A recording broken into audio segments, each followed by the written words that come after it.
কবি বুদ্ধদেব বসুর কবিতা ব্যাঙ।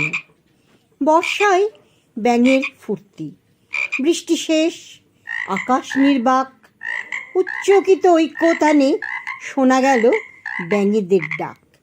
আদিম উল্লাসে বাজে উন্মুক্ত কণ্ঠের উচ্চসুর।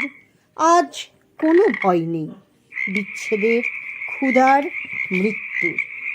ঘাস হলো ঘন মেঘ, স্বচ্ছ জল জমে আছে মাঠে। উদ্ধত আনন্দ গানে উৎসবের দ্বীপ্রহর কাটে।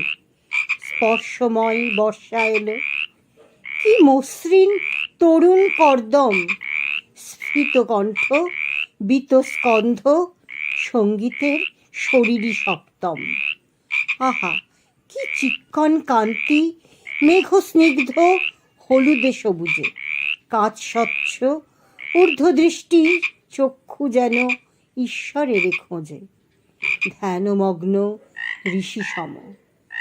বৃষ্টি শেষ, বেলা পড়ে আসে, গম্ভীর বন্দনা গান বেজে ওঠে স্তম্ভিত আকাশে। উচ্চকিত উচ্চসুর ক্ষীণ হলো, দিন মরে ধুঁকে। অন্ধকার শতচ্ছিদ্র এক ছন্দা তন্দ্রা আনা ডাকে। মধ্যরাত্রে রুদ্ধদ্বার, আমরা আরামে শয্যাশায়ী। স্তব্ধ পৃথিবীতে শুধু শোনা যায় একাকী উৎসাহী একটি অক্লান্ত সুর। নিগূঢ় মন্ত্রের শেষ শ্লোক